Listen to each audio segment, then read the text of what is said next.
medio de ese oscurantismo entonces hubo unas desviaciones doctrinales, teológicas, en el mismo dogma, que eso entonces trajo que la gente abusara de esa condición. Hoy lo que hemos querido es volver no a la reforma, y queremos aclarar que ninguno de estos hombres propuso levantar ni una iglesia ni tampoco una denominación. Aunque usted ha escuchado por ejemplo el término luteranos, no, y hay una iglesia luterana, ellos no quisieron levantar una iglesia luterana. Martín Lutero no dijo yo voy a levantar mi iglesia, no, él no dijo eso. Calvino tampoco dijo yo voy a levantar el movimiento calvinista, no, él no quiso eso, ninguno de ellos quisieron eso. Lo único que ellos quisieron era volver a las escrituras. Diga conmigo, sola escritura. Mucho más fuerte, diga sola escritura. Que se escuche fuertemente, diga sola escritura.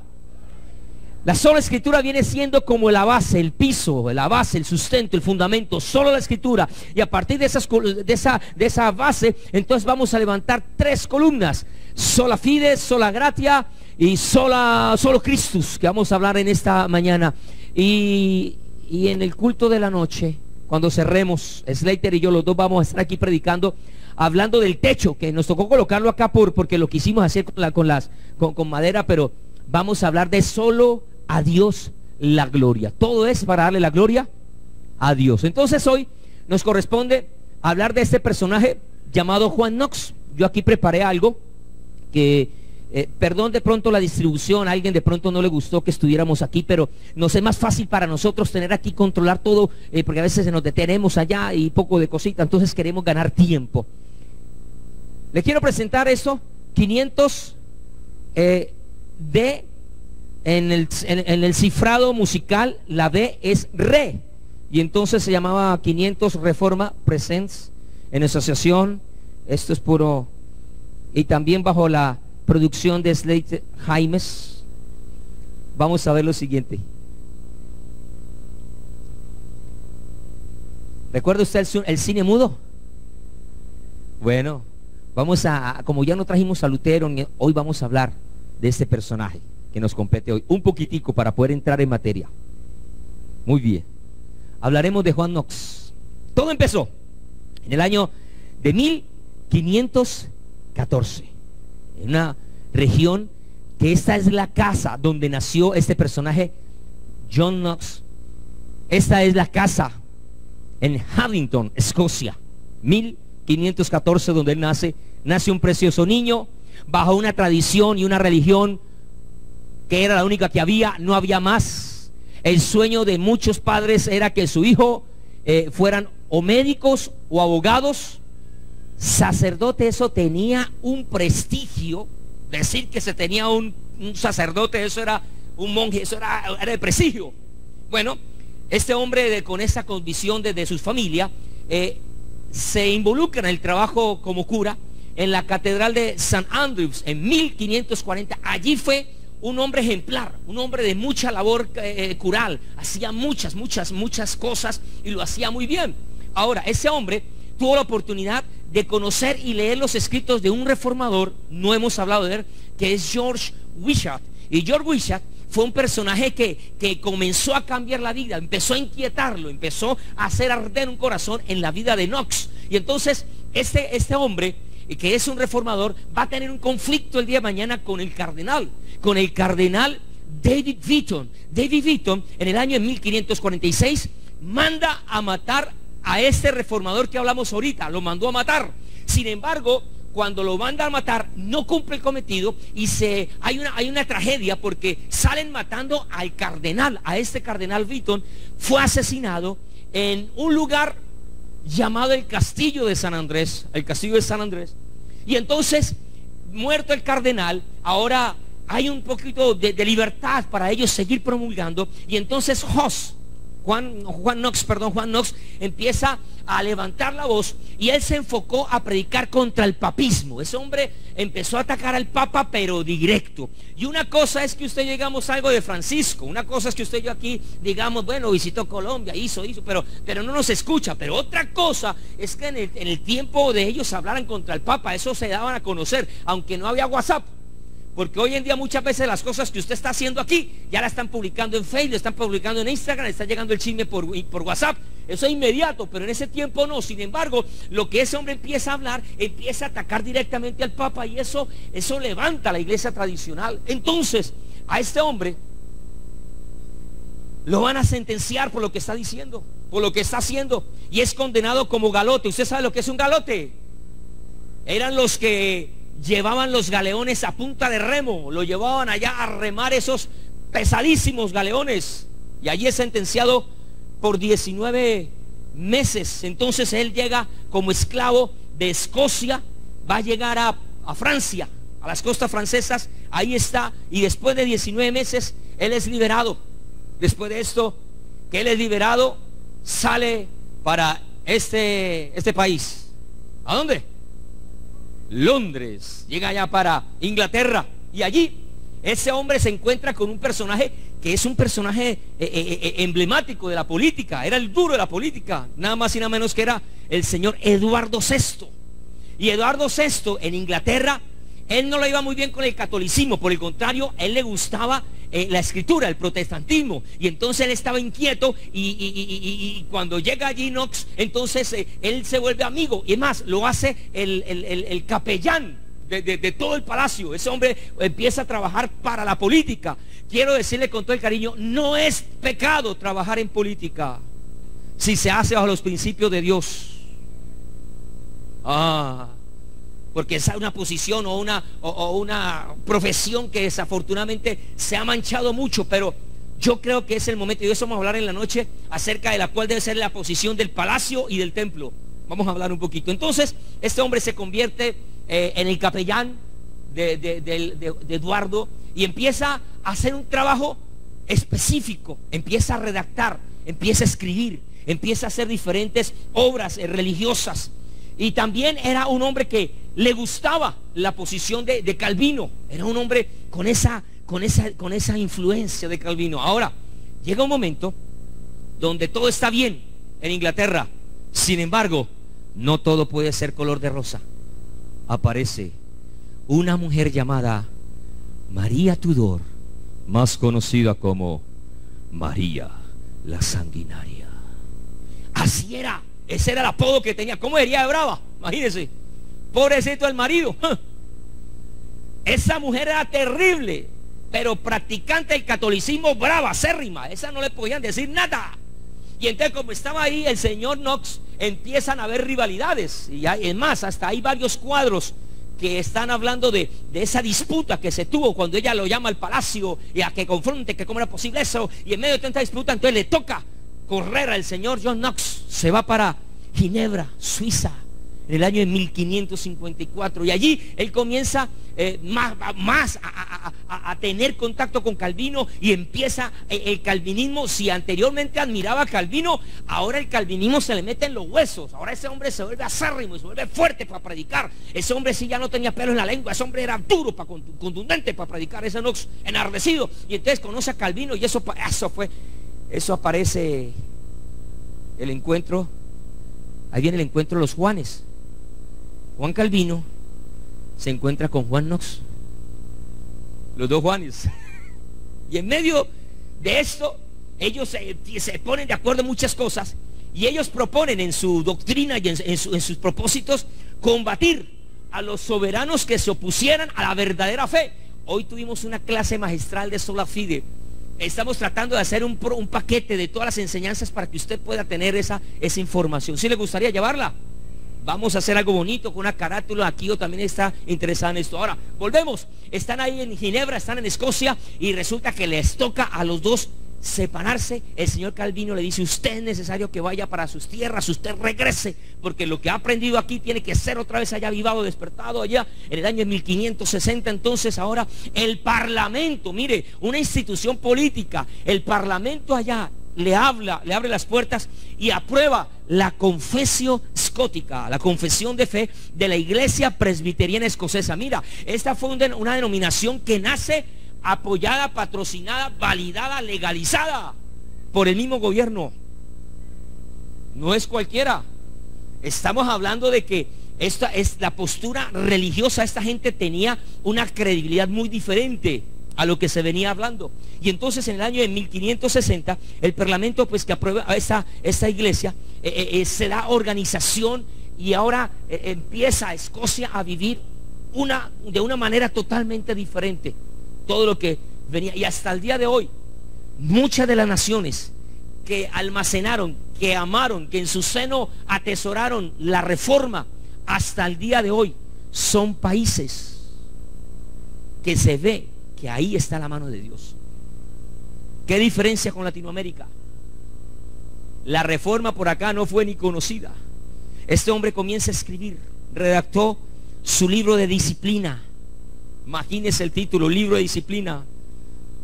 Más de uno de nosotros diríamos, es el que necesitamos para nuestros supervisores y para nuestros líderes. La disciplina. No, no era para eso, no era disciplina eclesial, era disciplina de cristiano para el personal. Ese hombre se refugia en el castillo de San Andrés. Allí va a pasar toda su vida hasta que va a morir. Sin embargo, este hombre desde allí crea documentos como la historia de la reforma escocesa. Todo con un objetivo: que a Dios siempre sea la gloria.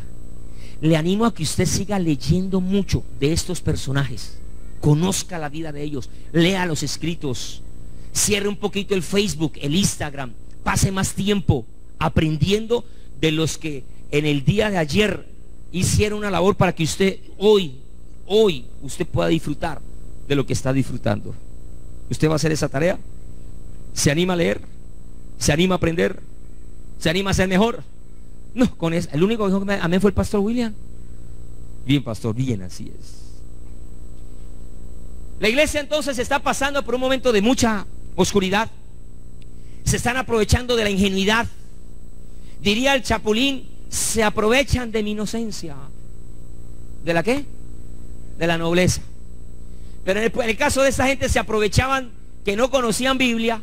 Dígale a la persona que está a su lado, por eso hay que leer la Biblia. Se aprovechaban que no conocían de la doctrina, y lo poco que conocían era muy bajo, de muy bajo nivel. Se conformaban solamente con una enseñancita por ahí nomás. Se conformaban con 10 minutos de radio antes, mientras se está afeitando, arreglando, entonces con 10 minutos de radio se conformaban así, nada más. Entonces ahora viene un despertar en todas las áreas. Básicamente la salvación en ese tiempo estaba basada a través de las obras. La gente tenía que mostrar las obras. Número 2, tenía que haber también la intervención de un ser humano que murió y que fuera beatificado.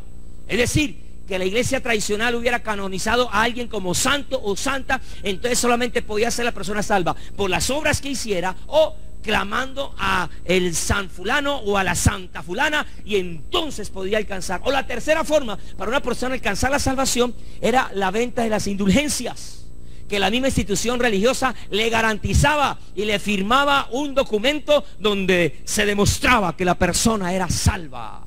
Un documento. Oiga, pero eso era a punta de billete. La salvación de un alma, eso para ellos, eso era billete. Mire esa imagen que conseguí, esa campesinita trayendo toda su producción para comprar la salvación, para poder ser salva. Eso era un negocio. ¿Era un qué?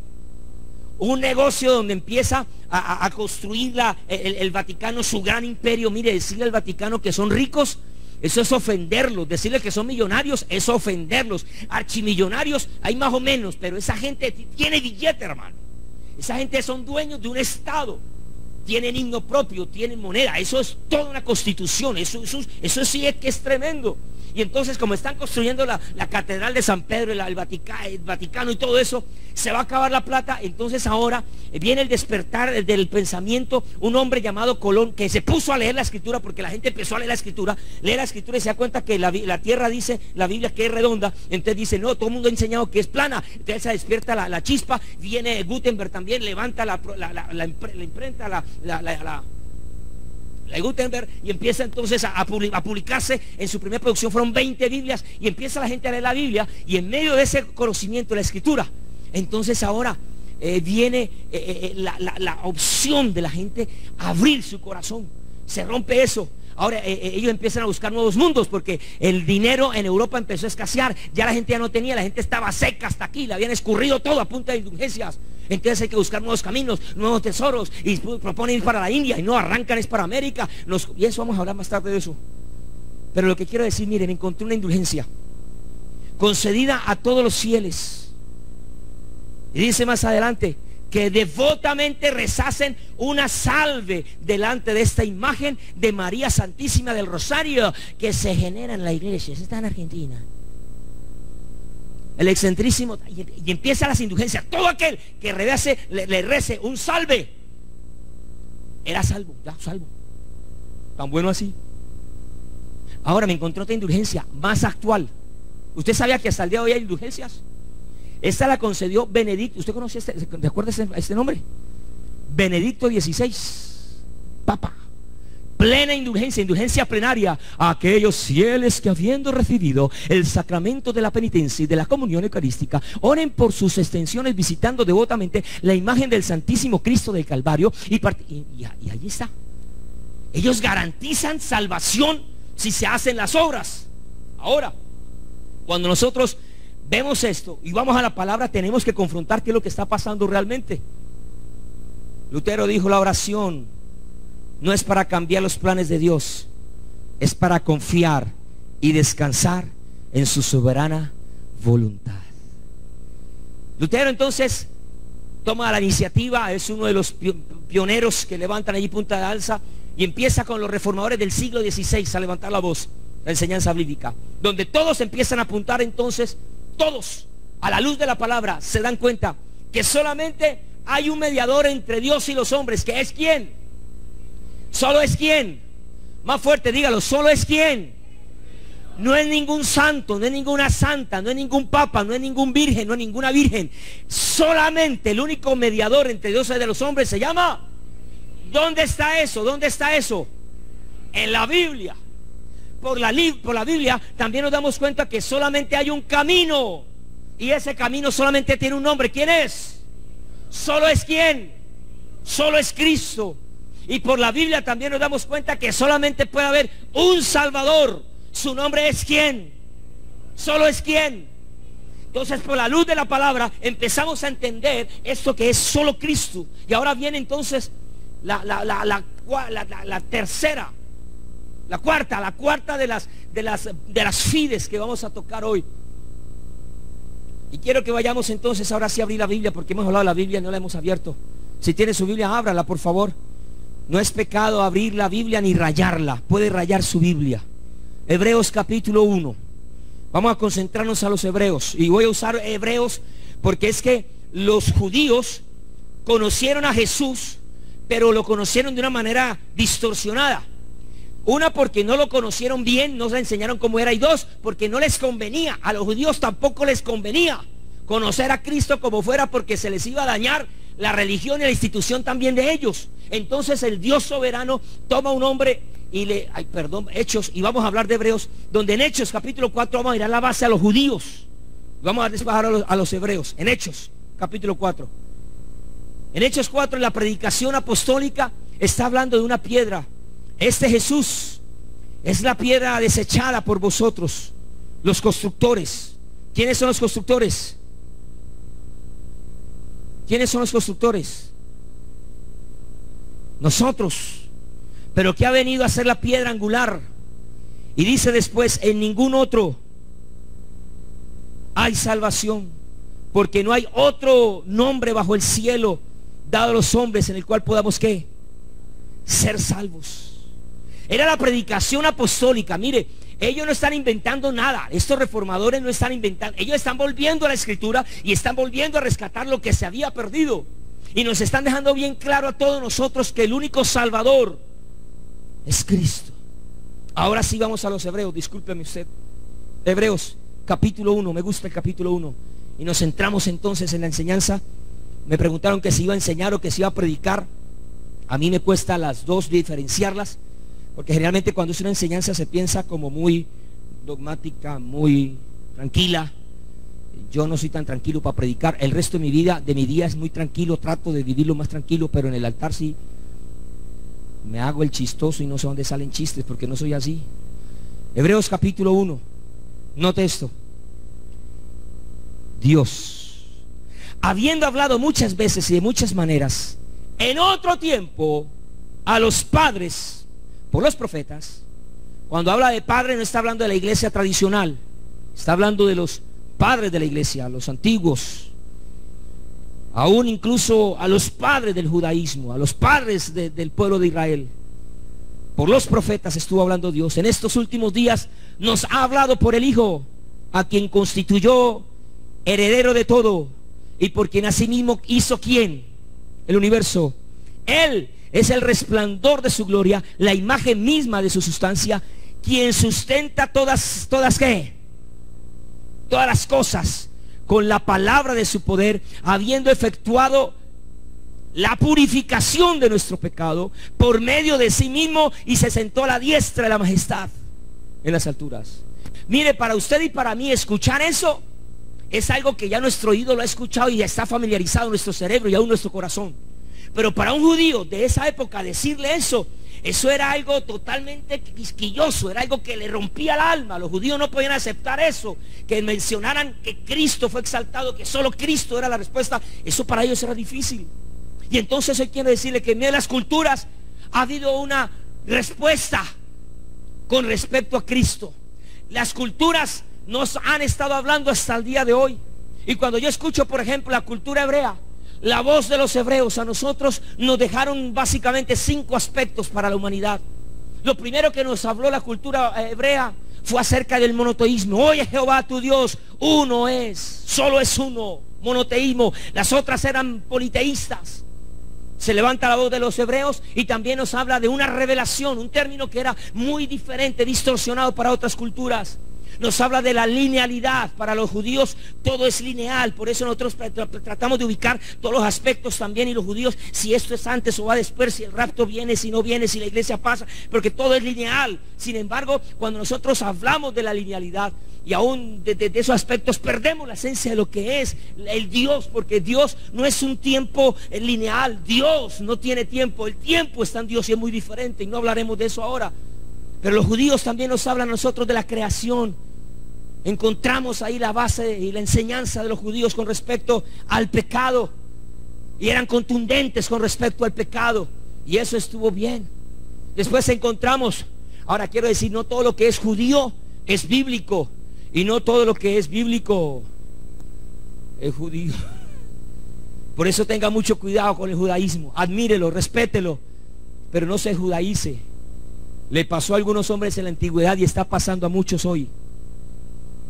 Aparece entonces ahora la cultura griega, y esta cultura nos dejó una gran influencia a nosotros también en Latinoamérica. Los griegos nos hablan entonces de 3 aspectos. Número 1, aparece el humanismo. Número 2, aparece el individualismo, y aparece el racionalismo. Es la herencia que nos dejan a nosotros los griegos con su filosofía centrada en esos 3 ejes temáticos, y hasta el día de hoy eso está tan plasmado en nosotros que hemos tratado de llevar a una vida religiosa, a una vida espiritual, pero queda ahí plasmado en nosotros, y a veces nosotros no nos damos cuenta, pero tenemos pensamiento griego, tenemos pensamiento ahí marcado. Pablo, por ejemplo, tuvo muchos de sus conceptos helenizados, bajo el concepto de algunos aspectos. A Pablo hay que saberlo leer porque no es judío en algunas partes, sino en aspectos también griegos, y hay que saberlo diferenciar. Sin embargo, la cultura de los griegos pasa, viene un imperio mayor que son los romanos, y los romanos dejan un delegado al mundo entero, el concepto de la civilización. Ellos se meten en unos aspectos, algún día hablé acerca de eso, de cómo la cultura romana nos deja a nosotros el código romano, nos dejó a nosotros literatura, filosofía, nos dejó una cantidad de herencias, y hasta el día de hoy nuestras vidas, las voces del Roma se han estado proclamando y se han estado hablando. Bajo ese concepto entonces, en el año 300, hay una disputa entre el poder político y religioso, y en el año 300 Constantino empieza a unificar esos 2 poderes, y entonces se levanta una figura papal. Desde ahí en adelante hay una tergiversación de la doctrina, como se lo decía al comienzo, y aparece la Edad Media. En la Edad Media, ahora, cuando se quiere buscar otra vez hacia Dios, primero nos hablaron con misticismo. Diga conmigo, misticismo. Hablaremos de eso en la noche, pero todo es místico. Ahora el clero toma a la gente y la trata de subordinar, le empieza a infundir miedo, temor, le empieza a decir: esto es santo y eso es pecador, ustedes son del infierno, y ustedes no merecen salvación. Y era una situación adversa, de tal manera que la gente tenía pavor hacia los santos, y quien era santo era visto como un embajador de Dios. Ahora, decir que Papa era el vicario de Cristo, era el mismo Dios en la tierra, ellos eso tenían una admiración impresionante. Pero ¿qué pasa? En medio de esto todo lo hacen sacro. Toda la música que empieza a ser afectada es hacia Dios, muy sacra, muy lúgubre. Aparecen más las construcciones hacia las catedrales, hacia lo alto. Todo apuntaba hacia el cielo. Todo era el intento del hombre tratar de alcanzar a Dios, el hombre tratando de agradar. Es más, quiero decirle, las pinturas que usted ve de Miguel Ángel, de Botticelli, todas esas pinturas, mire, ninguno de ellos hizo un cuadro para decir: voy a inventarme este cuadro para que la gente lo adore. No, ellos querían a Dios, ellos amaban a Dios, ellos necesitaban a Dios. Ellos querían dar a conocer a Dios, pero no sabían. Entonces montaron, hicieron un Cristo ahí, y la gente empezó a adorar eso, pero eso no es lo que ellos querían. Si usted lee la historia también de Miguel Ángel, por ejemplo, construyó y pintó la cúpula del Vaticano, de San Pedro, después de haber hecho algo tan magno. Ese hombre se demoró mucho tiempo para manejar la perspectiva de la cúpula, y después de tanto tiempo eso llegaba y recorregía, volvía y borraba, volvía y corregía, años enteros, con esa brocha hacia arriba, el brazo hacia arriba, cansado. Cuando terminó la obra dijo: he acabado de hacer algo tan magno que ahora van a adorar esto y no lo que yo quise representar. Él quiso dar a conocer a Dios, pero no se daba a conocer, porque no había Biblia, no había escritura. Usted y yo miramos esas Biblias católicas gordas, y algunos que llegaron aquí al cristianismo, cuando vieron esa Biblia católica, le dijeron: boten eso, que eso es del diablo, eso está lleno de imágenes. Y más de uno, vaya, averigüe cuánto cuesta una Biblia de esas. Billete largo. Pero quiero decirle que esa gente que pintó esas imágenes no le hicieron muchas veces con la intención. Otros sí lo hicieron con la intención de aprovechar y sacar la marmaja. A ver, venga, pacte por eso, traiga la plata, eso. Pero eso no era la intención de muchos de ellos. No era la intención de ellos. Ahora aparece la reforma. De esto ya si usted está empapadito un poquito, las 5 fides. Pero en la edad moderna, en la edad moderna, mi hermano, ahora aparecen unos conceptos que el hombre comienza a hablar. Aparece por un lado el racionalismo, donde se habla de que Dios existe por sí mismo, y entonces se llega a la conclusión que solamente a través del conocimiento, diga conmigo, solo a través del conocimiento se puede conocer a Dios. Y entonces aparece un personaje como René Descartes, que habla acerca del conocimiento. Y yo sí creo que el conocimiento es bueno. Diga conmigo, el conocimiento es bueno. Dígalo con ganas, diga: el conocimiento es bueno, pero con revelación. Porque si usted tiene conocimiento sin revelación, lo único que va a tener es una enciclopedia en su cabeza. A usted le van a llamar Wilkie Daniel. Usted va a tener es pura cosa en la cabeza, Wilkie Slater. Pero si no hay revelación, entonces estamos perdidos. Pero el ser humano empezó a buscar conocimiento. Entonces ahora aparece también el mover de la ilustración. Jean Jacobo Rousseau y Immanuel Kant aparecen allí, y ellos empiezan a decir que la luz de la razón es la que viene a dar luz al mundo. Aparece el empirismo, en el cual dice: todo el mundo tiene cualidades, talentos y habilidades, y entonces eso es importante y es necesario, que solamente a través de los sentidos se puede apuntar y conocer. Ahí aparece un personaje como John Locke. Después aparece el positivismo. Nos va a llevar más adelante al determinismo. Y entonces el determinismo dice que lo que no cabe dentro del método científico no puede ser probado, no existe. Aparece entonces un personaje llamado Auguste Comte, quien es considerado también como el padre de la sociología moderna. Todo eso aparece en la Edad Media, moderna, perdón.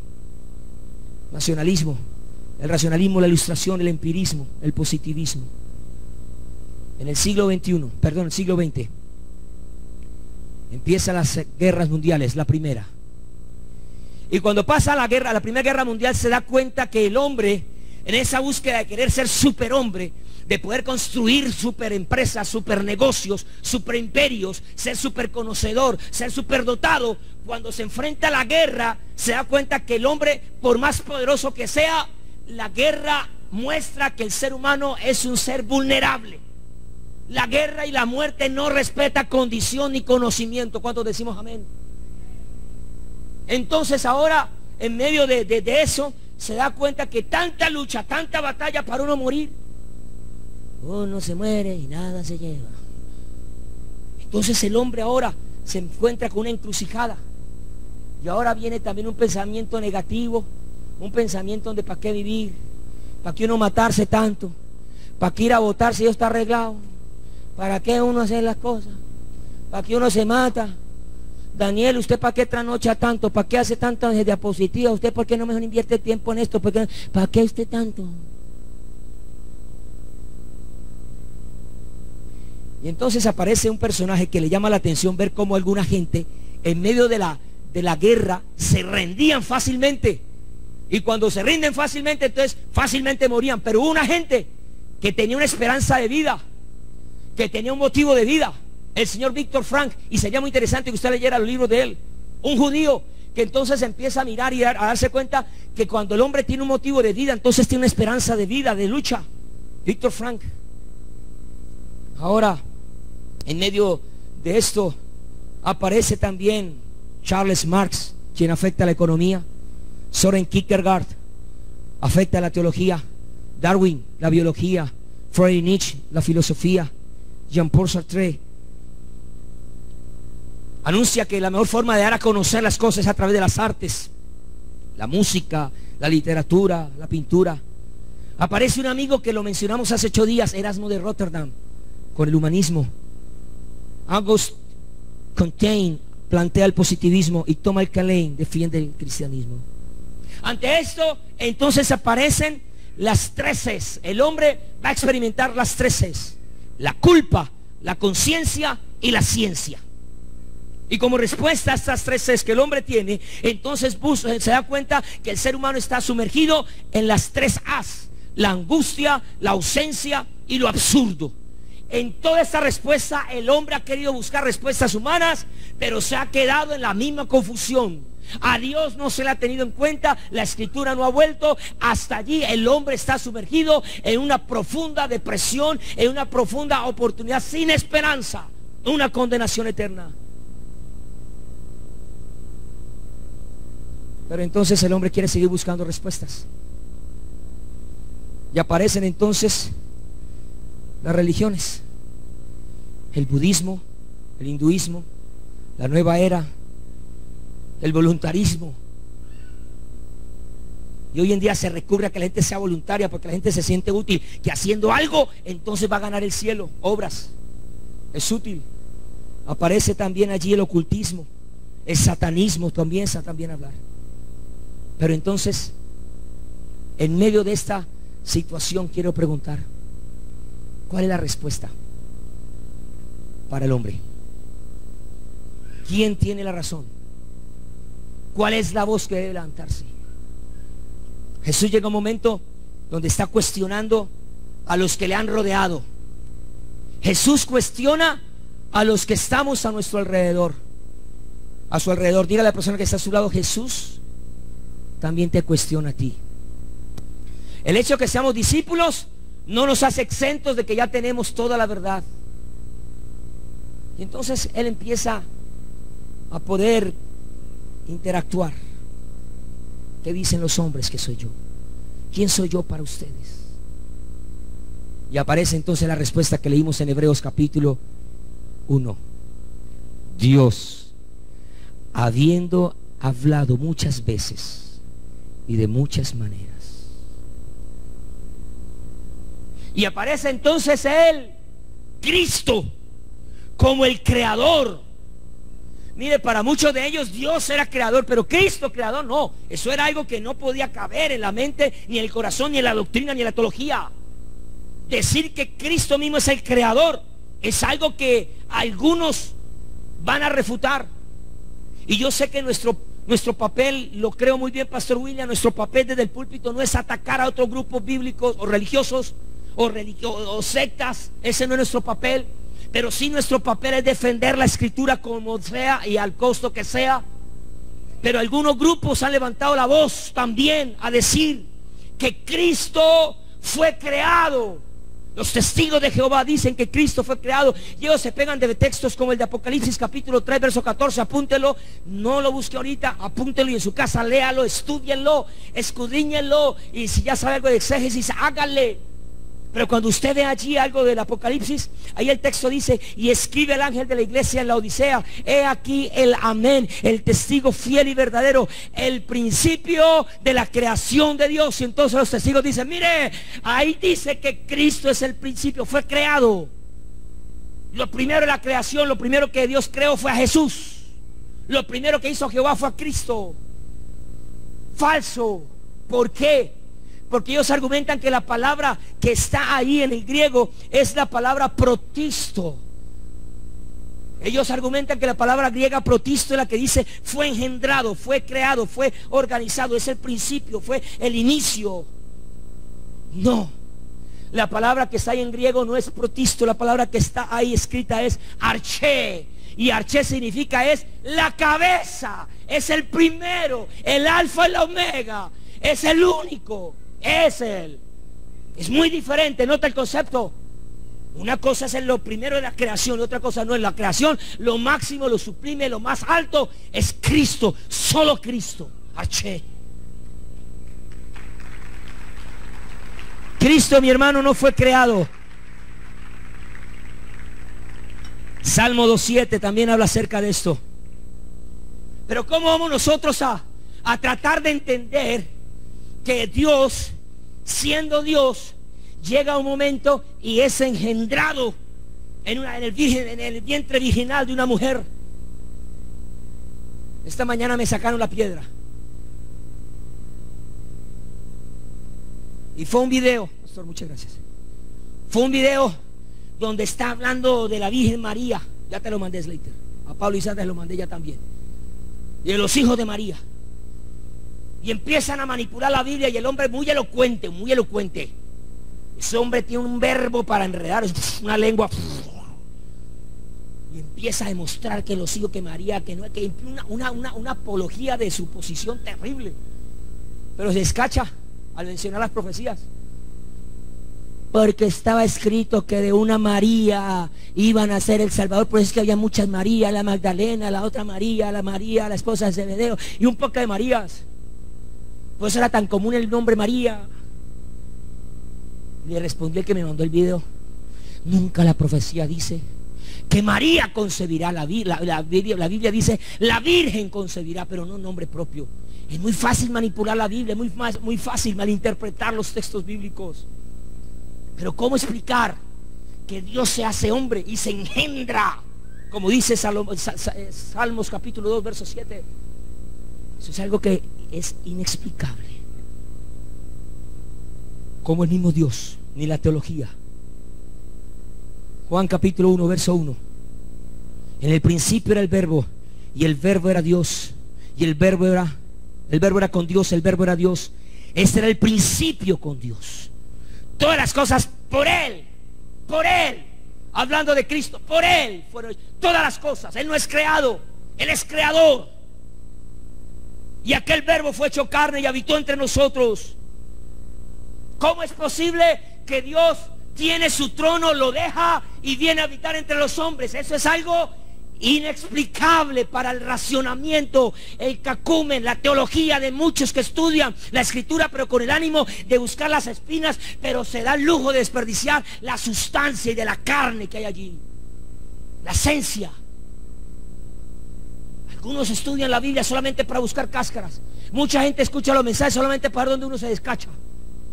Mucha gente viene a escucharlo solamente a ver dónde lo tiene uno, una raya negra a uno, para condenarlo en la semana. Pero no se aprovecha el resto. Y ese es un error que la humanidad, que todos nosotros hemos tenido. ¿Cómo es que Cristo, siendo un Dios perfecto, encarna en un hombre imperfecto? Pero aunque encarna en un hombre imperfecto, Él se conserva perfecto. Es algo inexplicable. Al usted decir hombre, está diciendo imperfección. Y Dios se hace hombre, pero aún así es perfecto. Eso es algo inexplicable. Pero también es un motivo para nosotros alcanzar la perfección. ¿Cuántos dicen amén? Usted sabe que Jesús, por solo hecho de ser perfecto, siempre estuvo sano. Él no pudo haber estado enfermo, porque no ha cometido el pecado, y con el pecado entra la enfermedad. Jesús, usted nunca va a leer en la Biblia, y Jesús no pudo ir a predicar porque tenía gripa. Y estando Jesús con dolor de cabeza, usted no va a leer nunca en la Biblia eso. Es más, usted nunca va a escuchar a Jesús que cuando la gente venía a buscarlo, él decía: espere, hoy me meto 2 días de ayuno para poder orar por usted, porque esto es de liberación. Él siempre estaba listo. Yo creo que Cristo, cuando él oraba, él no tenía que decir: Señor, abre los cielos. Esa canción no se la sabe Cristo. Él ya tenía los cielos abiertos. Somos nosotros que necesitamos pedir que él abra los cielos. Él no. Cada vez que él decía Padre, él ya era uno con el Padre. Eso era más poderoso. Nosotros tenemos que coquetear al Padre. Padre nuestro que estás en el cielo. Él no. Él es el mismo Dios. Usted sabía que si Cristo, es más, a Cristo nadie lo mató. Ahí la gente estaba investigando si lo mataron los judíos, que si fueron los romanos, que si fueron los discípulos, que quién mató a Cristo, quién fue el autor intelectual de Cristo. Mira, a Cristo nadie lo mató, él mismo puso su vida. Eso es otra cosa. Nadie puede matar a Cristo, nadie puede matar a Dios, nadie. Él puso la vida. El Pilato va diciendo: ay, mire, tengo su vida en mis manos. ¿Qué? Va a tener mi vida en sus manos. Yo soy el creador. Aché. Usted sabía que si Cristo no hubiera sido crucificado y hubiera nacido en esta tierra, hoy usted lo podría tener aquí y le diría: ¿cuántos años tienes? Él tendría que decirte: 2017. Él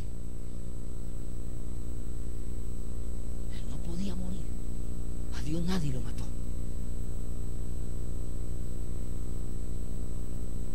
Cuando nosotros vemos que él dice que él puso su vida, es la palabra griega neuka, donde habla de que él tiene el poder de poner su vida y de volverla a tomar. Y eso también es inexplicable para la teología. Eso solamente se recibe por fe y por revelación. Ahora, Pablo también nos dice en Filipenses capítulo 2 que es necesario que en usted y en mí esté también el sentir que hubo en Cristo Jesús, el cual, siendo en forma de ¿qué? De Dios, no estimó, diga conmigo, no estimó el ser igual a Dios como a cosa que aferrarse, sino que se despojó a sí mismo, tomando forma de siervo, hecho semejante a los hombres, y estando en la condición de hombre, aunque cayó a la posición imperfecta de hombre, aún así se humilló a sí mismo, haciéndose obediente hasta la muerte y muerte de cruz. ¿Por qué él no estimó el ser igual a Dios? ¿Por qué? ¿Por qué? Como allá le decíamos a los muchachos: no, que es que los milagros son... No, ¿cómo que los milagros son cualquier cosa? Los milagros son poderosos. ¿Usted cree que el Señor hacía cualquier cosa, milagritos? No, los milagros son importantes. Yo creo en milagros. ¿Y usted también? No, pues con esas ganas, hermano, sigo predicando. Yo creo en milagros. Y yo creo que Jesús no hace bobadas. Él no hubiera hecho tantos milagros como los hizo y los sigue haciendo hasta el día de hoy. Pero ¿por qué él dice ahí, el escritor dice que el Cristo no estimó? Es que la posición de Dios no es valorable, no es loable, no es admirada. No, hermano. Lo que está diciendo ahí es que cuando él dice no estimó, es porque él sabía que era Dios. El que es, lo es. El problema es que hay unos que no son y quieren aparentar. El problema es que algunos son lo que otros les decimos que son, porque no saben quién son. A cualquier loco yo puedo estarlo llamando pastor, pero no es pastor. Puede que no sea. Es más, a otro loco no le estoy diciendo pastor, y puede ser más pastor que uno que ya fue nombrado y canonizado. Pero el que es. Cristo sabía quién era. Ahora, no sé Si usted hoy puede entender la máxima revelación de Dios, que se llama Cristo. ¿Cuál es la máxima revelación de Dios? ¿Quién es? Cristo. Y al punto que quiero llegar es a lo siguiente. ¿Usted se imagina conocer a Jesús? ¿A usted le gustaría hoy tener la oportunidad de comer con Jesús, por ejemplo?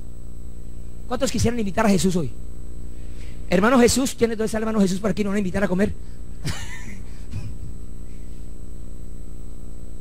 Algunos dicen, ay, si yo hubiera tenido la oportunidad de conocer a Jesús, si yo hubiera caminado con Él, si yo me hubiera montado en el barco ahí en el mar de Galilea con Jesús, ay, si yo hubiera estado en la cruz, yo le limpiaría el sudorcito y la sangrecita. Hoy quiero decirle que hay una buena noticia. Cristo aún está con nosotros y también se quiere dar a conocer. Usted no necesitó el pasado para conocerlo. Él es el mismo ayer, hoy y por los siglos de los siglos. Él está dispuesto a ser conocido. ¿Cuántos decimos amén? Usted hoy puede comer con Jesús. Cristo no cambia. Él es eterno. ¿Cuántos dicen amén? Él es eterno. Nadie puede estar por encima de Él. Nadie es nadie. Y yo quiero preguntarle hoy, a ver, ¿dónde están los grandes hombres de la historia? Quiero preguntarle hoy, a ver, ¿dónde está Lenin? ¿Dónde está Marx? Quiero preguntarle, ¿dónde está Hitler? ¿Dónde está Mussolini? A ver, hoy quiero preguntarle, ¿dónde están los grandes políticos sociales? ¿Dónde están esos grandes teólogos también reformistas? ¿Dónde están esos hombres que levantaron religiones?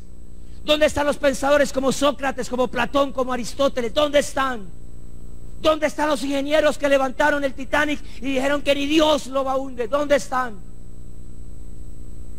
Yo sí sé dónde están. Están en sus tumbas. Todos están muertos. Todos están llenos de pudredumbre. Todos son todos. Y todos estaremos también allá si el Señor no viene por nosotros antes. ¿Usted sabe qué es lo que dice la tumba de Lenin? Cuando usted vaya va a leer. Para el Lenin. Aquí dice, para el Lenin, que fue el más grande líder de todos los tiempos. Para el Lenin, que fue el padre de un nuevo movimiento socialista. Para el Lenin, que fue el arquitecto del nuevo sistema marxista y padre de la Unión Soviética comunista. Si usted nota, ahí dice, fue, pasado, imperfecto, no es eterno. Yo usted hubiera dado un buen aplauso al Señor. Fue, pasado, pasado.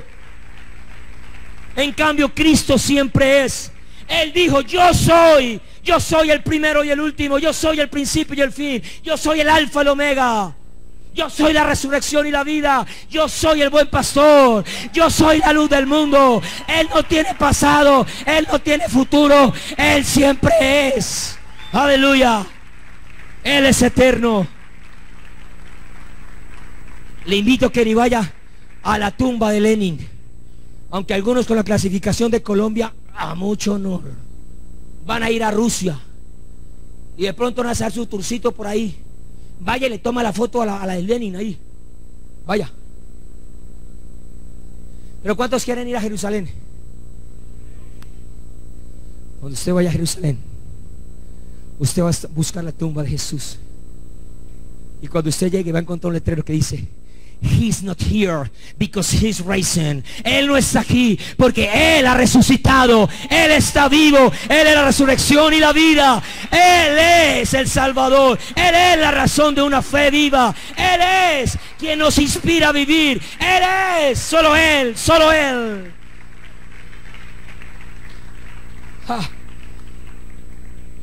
Dios es eterno. Dios. El concepto de la eternidad es algo que el ser humano no puede conocer, no puede dimensionar. Porque el hombre es un ser finito. Tenemos un nacimiento y muchos tendremos un final. Y algunos nos van a poner una lápida.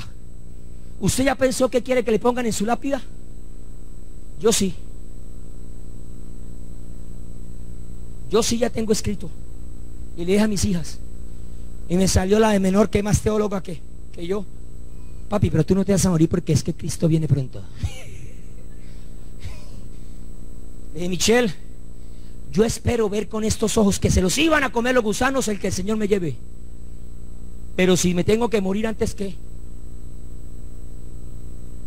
¿Usted está preparado? Gracias, pastor. Pastor está al finadito ya. Los otros, tenemos que trabajar mucho, pastor. Apelar más rodillas por la iglesia. La eternidad es algo incomprensible para el hombre, pero Dios tiene una eternidad pasada y tiene una eternidad futura. La sempiternidad de Dios. En cambio, tú y yo tenemos un principio y un fin. Tenemos un pasado y tenemos una eternidad pasada también, pero también vamos a tener una eternidad futura.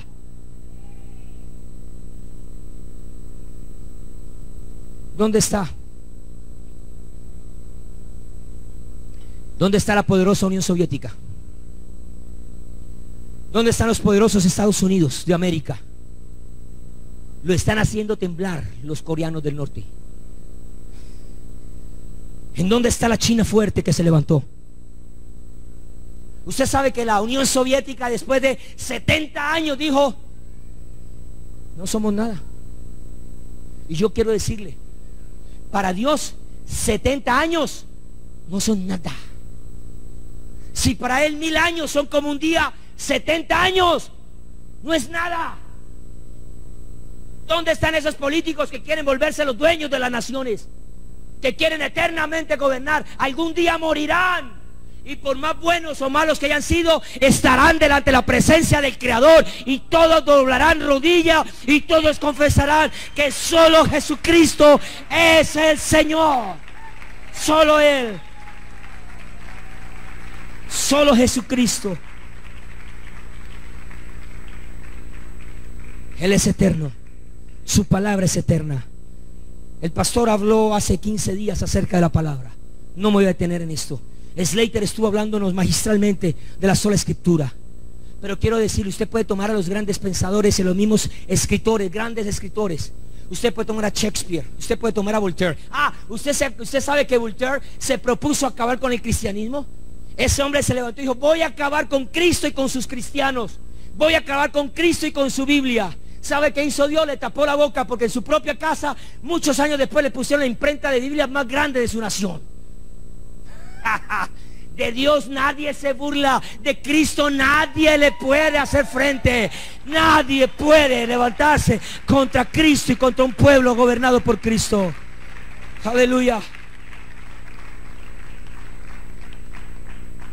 Alguien dijo, si usted toma todos los libros de la humanidad y hace una gran fila tratando de alcanzar desde el suelo hasta el cielo y pone la Biblia arriba, ella es la corona de toda la literatura del hombre. Pero si usted toma la Biblia y la pone en el suelo y encima le pone todos los libros que el hombre ha escrito, ella es la base que sostiene todo el conocimiento del hombre. Pero si usted toma la Biblia y la mete en medio de esa fila, ella es la columna que sostiene al hombre y a todo su pensamiento. Ella es viva, ella es real, ella es eterna, ella es fiel, ella no miente, ella no tiene error. Ella es la fuente de nuestra inspiración y en ella encontramos a nuestro Cristo. Ella es inigualable. ¿Cuántos dicen amén? Aleluya. Usted puede tener mucho conocimiento en diferentes áreas, pero si no conoce a Cristo, no conoce nada. Si todavía esos grandes científicos, con todo lo que han aprendido, tienen preguntas, es porque no le han preguntado al que tiene las respuestas.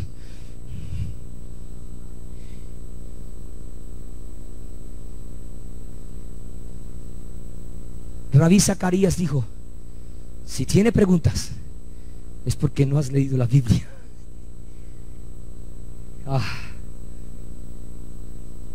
Segunda de Pedro, capítulo 1, verso 21. Porque nunca la profecía fue traída por voluntad humana, sino que los santos hombres de Dios hablaron siendo inspirados por el Espíritu Santo. En la versión griega del Antiguo Testamento, la palabra Señor es usada 6.800 veces. Y tradujeron en algunas de las partes a Jehová como Señor. Entonces cada vez que usted y yo leemos en el Antiguo Testamento Jehová, podríamos estar leyendo Señor. Y solamente a Cristo se le llama Señor. Por lo tanto, usted cuando está leyendo a Jehová, está leyendo a Cristo, porque los tres son uno. Dios es Padre, es Hijo, el Hijo es Padre, el Padre es Hijo, el Hijo es Espíritu Santo, pero es uno. El problema está en que nosotros siempre queremos fraccionar. Bueno, ¿cuándo es Padre? ¿Cuándo es Hijo? Es uno, como usted que es uno también. Usted tiene un cuerpo, tiene una mente, sentimiento, emoción y también tiene un espíritu, pero usted no le puede fraccionar porque es uno. Y cuando usted se fracciona, es porque no está normal. Si su cuerpo se desconecta y quedó el corazón, está vivo, pero el cuerpo desconectado, no es normal. Y nuestro Dios no es anormal. Él anda bien conectadito. Él no es bipolar ni tripolar, como nosotros, o mejor, como algunas, que ellas quieren una cosa en la mañana y 5 minutos quieren otra. ¿Qué cosa? Yo no estoy brava, no estoy brava. No, mire la carita que tiene. No, es que está Margarita. No está brava. Dios no es bipolar. Por eso quiero decirle esto: negar la Trinidad es una doctrina diabólica. Todo aquel que niega la Trinidad es el diablo. Uy, lo dije, yo no quería decir eso. Creo que los teléfonos van a repicar,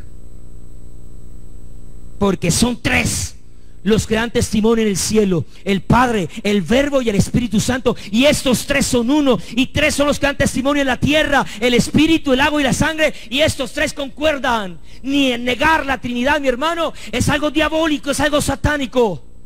Por eso yo me hago responsable de mis palabras. Yo no creo que los unitarios sean salvos. Ellos tienen la revelación, parte de la revelación, pero no la tienen toda. No la tienen toda.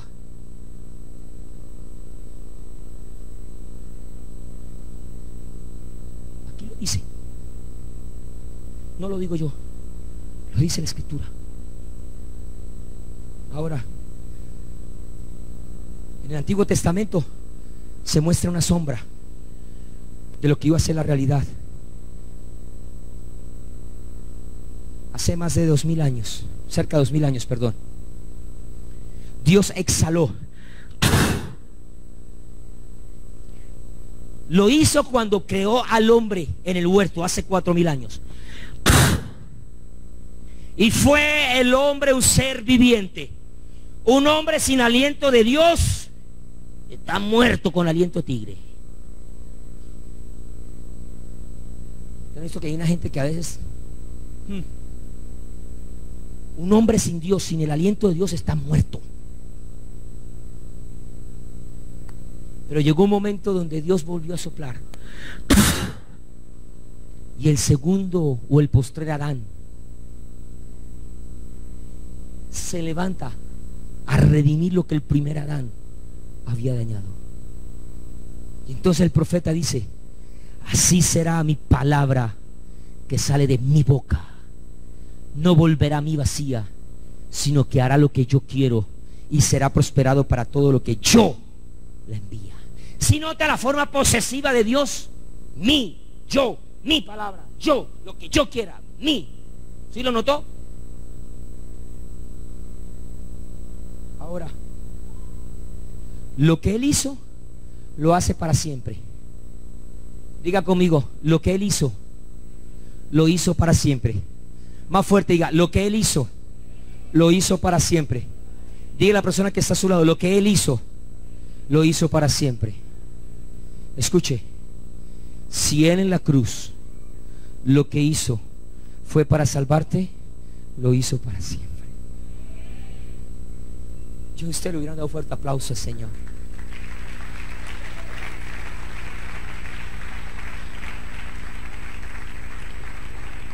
Todo va a cambiar. Todo cambia. Sécase la flor, marchítase. Sécase la hierba, marchítase la flor. Pero la palabra de Dios permanece para siempre. Es lo único que no cambia. Yo estoy seguro que usted tratará de ponerse el mismo vestido con el cual se casó. Ya ni cabe.